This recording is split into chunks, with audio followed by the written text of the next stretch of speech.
علماء کا نظریہ نمبر 13۔ اب یہ کتاب بزرگ بریلویوں اور دیوبندیوں کے مشترکہ بزرگ ہیں خواجہ فرید الدین گنج شکر، جن کا یہاں پر بہشت دروازہ بھی موجود ہے۔ حالانکہ ہمیں ایک ہی بہشتی جگہ پتہ ہے، بخاری اور مسلم میں حدیث ہے کہ میرے گھر سے لے کر میرے ممبر تک جنت کے ٹکڑوں میں سے ایک ٹکڑا ہے ریاض الجنہ، اور امام بخاری نے اس پر باب باندھا ہے رسول اللہ کی قبر مبارک سے لے کر رسول اللہ کے ممبر تک جنت کا ٹکڑا ہے، کیونکہ اب وہاں پر قبر مبارک ہے۔ تو امام بخاری رحمۃ اللہ علیہ نے اپنا ویژن بھی کلیئر کر دیا کہ قبر مبارک بھی جنت کے ٹکڑوں میں سے ایک ٹکڑے میں ہے آپ صلی اللہ علیہ وسلم کی ریاض الجنہ۔ تو ایک پاکستان میں بھی بہشتی دروازہ ہے جس کے بارے میں کچھ مسلمانوں کا یہ عقیدہ ہے کہ وہاں سے جو کوئی گزر جائے تو وہ جنتی ہو جاتا ہے، حالانکہ یہ عقیدہ ریاض الجنہ کے بارے میں بھی کسی جگہ ریکارڈ نہیں ہوا جو واقعی جنت کا ٹکڑا ہے۔ اچھا، بہرحال یہ ان کی کتاب ہے ہشت بہشت، جس میں 8 بزرگ جو چشتی سلسلے کے بزرگ ہیں ان کے حالات زندگی جمع کیے گئے ہیں۔ اس میں سے ایک فوائد السالکین ہے، صفحہ 19، اور شبیر برادرز لاہور کی شائع شدہ ہے۔ شبیر برادرز جو ہے یہ اس وقت بریلوی مکتبہ فکر کا سب سے بڑا ادارہ ہے جو کتابیں چھاپ رہا ہے۔ دوسرے نمبر پر ضیاء القرآن ہے، تیسرے پہ فرید بک سٹال ہے۔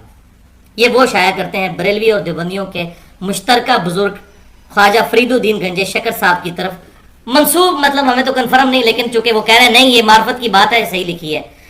اب آگئی ہے وہ کرٹیکل بات جس کے میں پچھلے لیکچر سے حوالے دیتا آ رہا ہوں۔ خواجہ قطب الدین بختیار کاکی صاحب جو خلیفہ تھے خواجہ معین الدین چشتی صاحب کے، ایک دفعہ ان کے پاس ایک شخص آیا اور عرض کیا کہ میں مرید ہونے آیا ہوں، تو خواجہ نے فرمایا جو کچھ ہم کہیں گے کرے گا، اگر یہ شرط منظور ہے تو مرید کر لوں گا۔ اس نے کہا کہ جو کچھ آپ کہیں گے میں وہی کروں گا۔ ان کو کیا پتا تھا یہ کیا کروانے لگے؟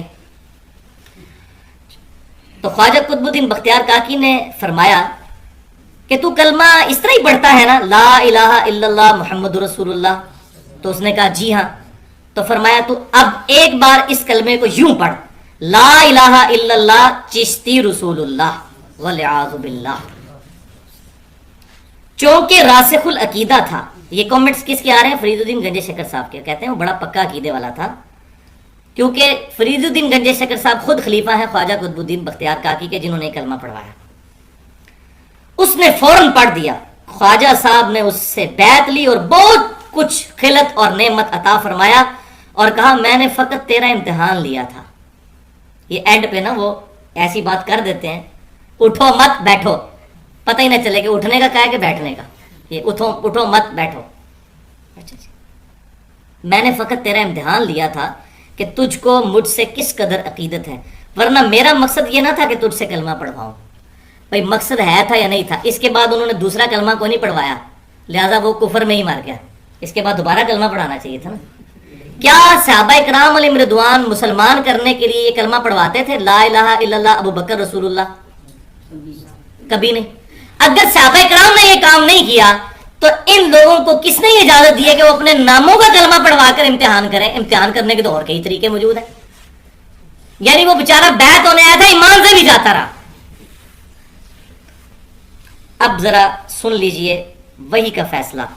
صحیح بخاری اور مسلم کی متفق علیہ حدیث ہے، عبداللہ بن عمر رضی اللہ تعالیٰ عنہ کہتے ہیں نبی صلی اللہ علیہ وسلم نے فرمایا اسلام کی بنیاد 5 چیزوں پر ہے، بنیاد ہی الہی ہے، اور پہلا فرمایا لا الہ الا اللہ محمد رسول اللہ صلی اللہ علیہ وسلم کی گواہی دینا۔ یہ صحیح مسلم کی پہلی حدیث بھی ہے، حدیث جبریل والی۔ دوسرا نماز قائم کرنا، تیسرا زکوٰۃ ادا کرنا، چوتھا حج، اور 5واں رمضان کے روزے۔ یہ ہے وحی کا عقیدہ کہ کلمہ بنیاد ہے، اس کو جو ہلائے گا۔ تو اب آپ دیکھ لیجئے۔ اچھا، اب اسی کے اوپر بریلوی اور دیوبندیوں کے مناظرے بھی رکھے ہوئے یوٹیوب پہ۔ جب بریلویوں نے دیوبندیوں پر اعتراض کیا کہ آپ کے بزرگ نے کلمہ پڑھوایا ہے لا الہ الا اللہ اشرف علی تھانوی رسول اللہ والعیاذ باللہ، وہ آ رہا ہے اب، تو انہوں نے کہا آپ کے بزرگ بھی تو پڑھا کے گئے ہیں چشتی رسول اللہ۔ انہوں نے کہا چلو ٹھیک ہے، کینسل ہو گیا، دو برابر ہو گئے۔